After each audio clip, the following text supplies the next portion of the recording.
नमस्कार।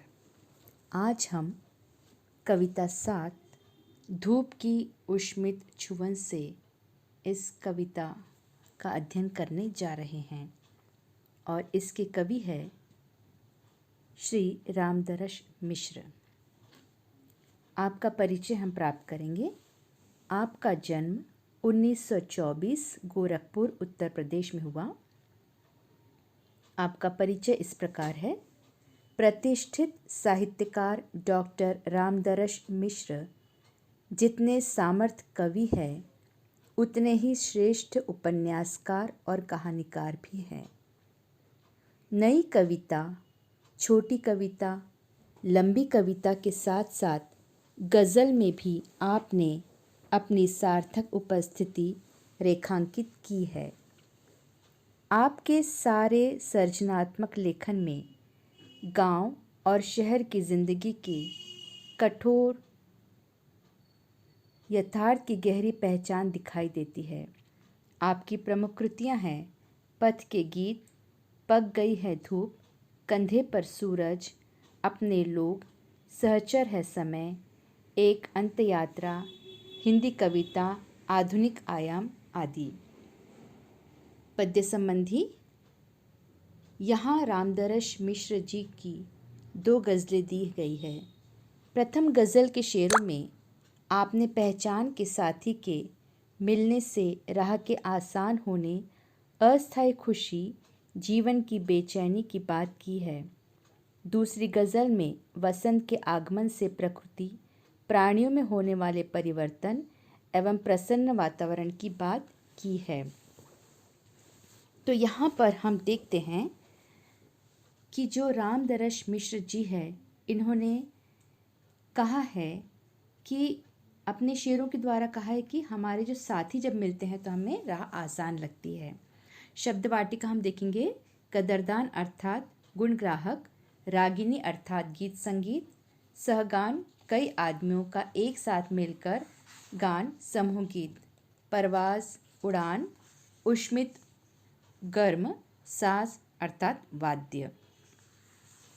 तो यहाँ पर अनेक कठिन शब्द है। कविता में आए गए कठिन शब्द भी हम देखते चले जाएंगे। रास्ते में रोशनी मुस्कान हो गई, पहचान थी न मुझसे, तुझसे यूँ पहचान हो गई। और कवि कहते हैं कि रास्ते में जो रोशनी है उससे हमको मुस्कान मिलती है, जो पहचाने नहीं हैं अब वो कैसे हो गए हैं, उनसे हमको पहचान हो गई है। अब हमारी जान पहचान उस व्यक्ति से बढ़ने लगी है, क्योंकि हमारे रास्ते में वह व्यक्ति आया है जिससे हमारी कोई मुलाकात कभी नहीं थी, लेकिन एक मुस्कुराहट से हमने उसे पहचानना शुरू कर दिया है। और इस तरीके से रास्ते में जो मुस्कान अगर हम बांटते हैं तो हमारी पहचान होती है, क्योंकि हर एक व्यक्ति अपने ज़िंदगी में व्यस्त है। एक मुस्कुराहट ही आगे के व्यक्ति के लिए काफ़ी हो जाती है। कितना मैं चला चलता रहा, कठिन थी, देखा जो तुझे राह वो आसान हो गई। कवि कहते हैं कि मैं चलता रहा, रास्ता बहुत ही कठिन था, लेकिन जैसे ही मुझे राह में एक राहगीर मिल गया, एक साथी मिल गया, तो जो कठिन रास्ता था अब वो मेरे लिए क्या हो गया है, आसान हो गया है। क्योंकि जब अकेला मैं चलता हूँ तो मैं थक जाता हूँ, अकेला चलता हूँ तो मैं उदास हो जाता हूँ, उबासी आती है और मैं परेशान होता हूँ। लेकिन राह में अगर कोई एक राहगीर साथ मिल जाए तो हमारी मंजिल तक पहुँचने का रास्ता सुविधाजनक, सरल, आसान हो जाता है। ऐसा कवि कहते हैं कि एक राहगीर मुझे मिल गया है। अब तक तो उदासीन सी थी मुझसे ये दुनिया, जाने क्या हुआ आज कदरदान हो गई। और वे कहते हैं कि जब मैं अकेला था तो मैं उदास था, ऐसा लग रहा था कि सारी दुनिया मुझसे उदासीन हो गई है। लेकिन अब जो दुनिया मेरे लिए उदासीन थी, अब जाने क्या हुआ कि वो क्या हो गई है, कदरदान हो गई है। कदरदान मतलब गुणग्राहक, जिसमें ज़िंदगी में एक मायने आ गया है। और इस कारण वो जो मेरी दुनिया थी वो कदरदान हो गई है, किसी के परवाह के लायक हो गई है। जो उसमें एक सूनापन आ गया था उसमें एक हलचल आ गई है, क्योंकि मुझे एक अच्छा सा राहगीर, एक अच्छा सा साथी मुझे मिल गया है। आई थी खुशी घर मेरे रहने के वास्ते, 2 दिन के लिए हाथ हाय वो मेहमान हो गई। और वो कहते हैं कि आई जो खुशी मेरे घर में रहने के लिए 2 दिन के बाद वो मेहमान हो गई। मतलब जो साथी है वो हमेशा अगर नहीं रहेगा तो वो क्या हो जाएगा, वो मेहमान की तरह वापस खुशियाँ जा सकती है। और इसलिए हमको उन साथियों को जो हमें बहुत ही मशक्क़त के बाद कहिए या कहिए कि हमें बहुत दिनों के बाद अगर मिले हैं, तो हमें ऐसी दोस्ती को संभाल के रखना है, क्योंकि यही हमारे जीवन में एक उम्मीद पैदा करती है और हमारे जीवन को आनंदमय और खुशियाँ हमारे जीवन में बरकरार रखती है। तो इनकी हमको कद्र करना ही चाहिए। पल भर को नहीं चैन से सो पाया आदमी, सपनों से आज नींद परेशान हो गई। कवि कहते हैं कि जो पल भर के लिए नहीं सो पाया, लेकिन आज इतने सारे सपने हैं कि आज नींद परेशान हो गई है। अर्थात नई नई कल्पनाएं, नई नई बातें सूझ रही है और इस तरीके से जीवन में एक आनंद, खुशी और इस तरीके से देखते हैं कि जो आनंद जो है वो बरकरार रहता है, ताकि हमारा साथी जो है हमसे मिल के रहे, हमारे साथ खुशियाँ बांटे। और जिस तरीके से वो उम्मीद करता है कि एक साथी को खुशी देना, उसी तरीके से हमें भी दूसरों को आनंदित रखना है, दूसरों को खुश रखना है, उनकी कद्र करना है, उनकी हिफाजत करना है।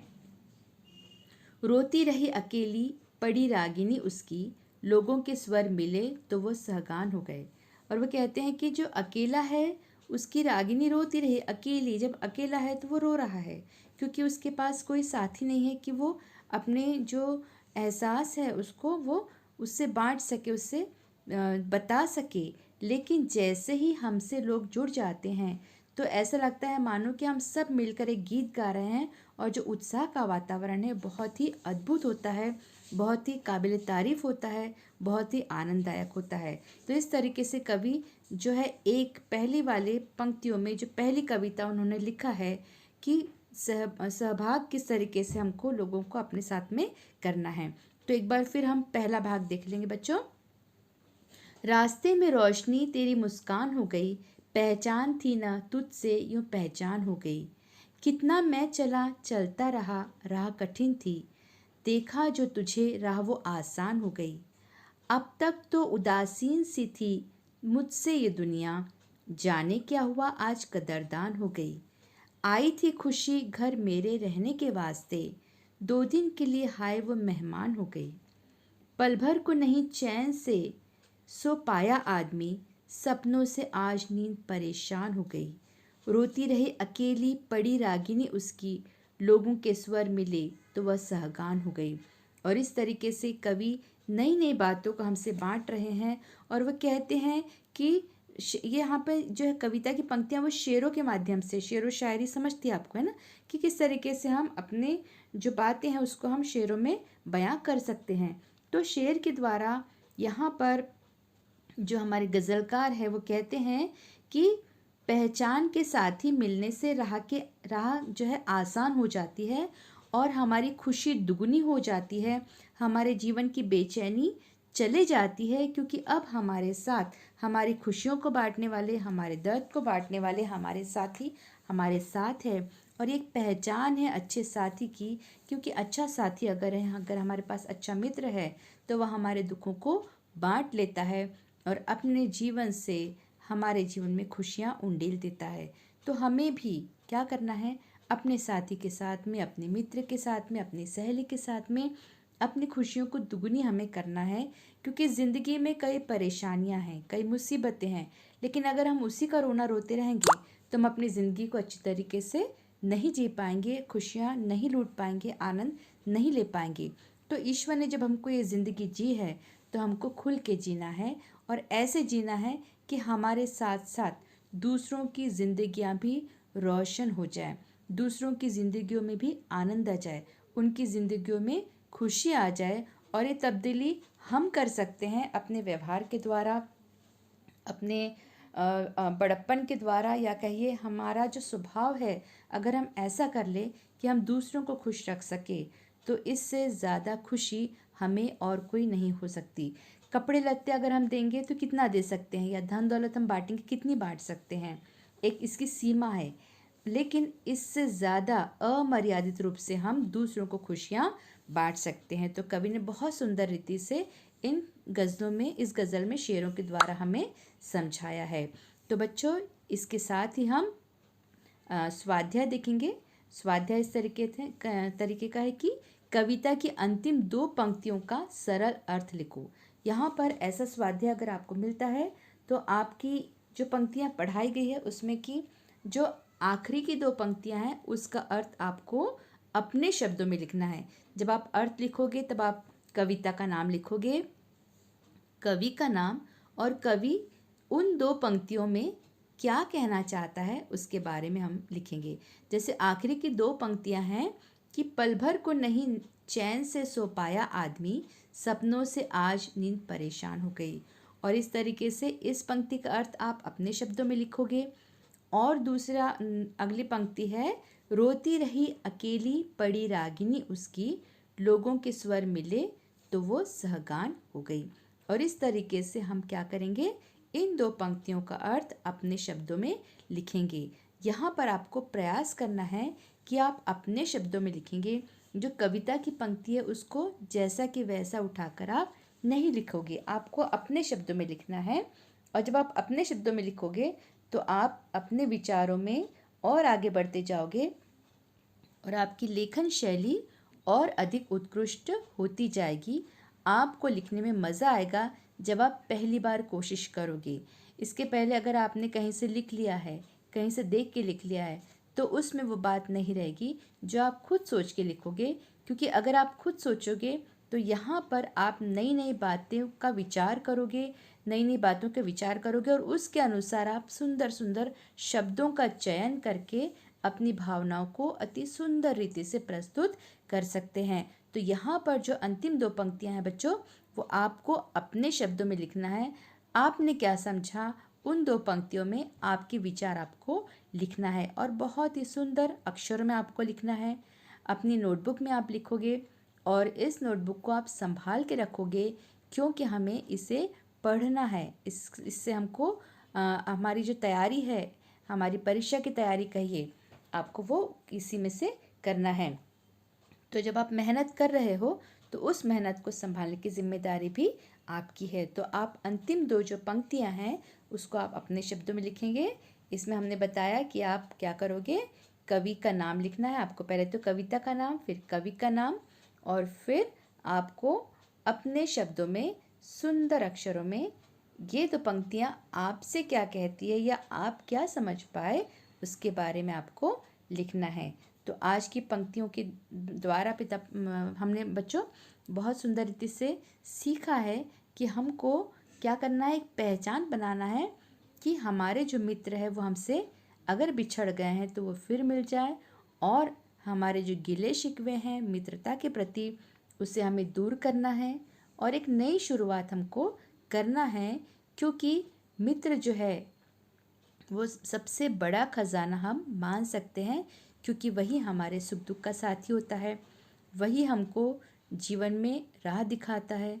हाँ, इसके लिए ज़रूरी है कि आपका मित्र बहुत ही अच्छे स्वभाव का हो, क्योंकि मित्रता में भी हमको क्या करना है, चुनाव, कि अगर सही मित्र है तो उनका साथ हमको देना है।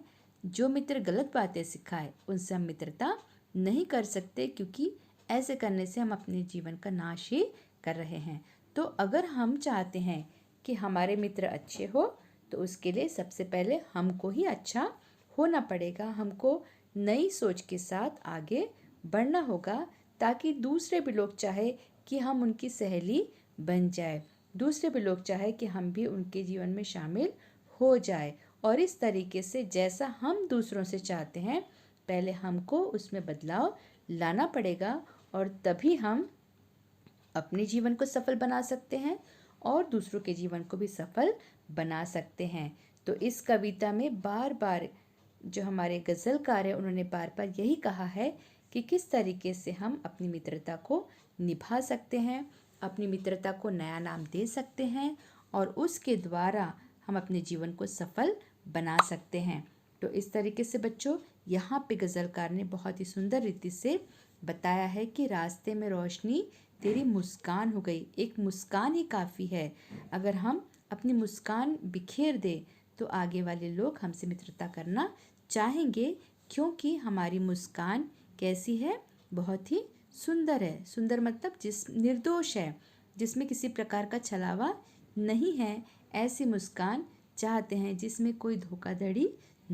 तो बच्चों, दिया हुआ स्वाध्याय आपको अपने शब्दों में हल करना है। अपनी नोटबुक आपको संभाल के रखना है और इस कविता को, इस पंक्तियों को, गज़लों को याद कर लेना है ताकि आप इसका लाभ उठा सके।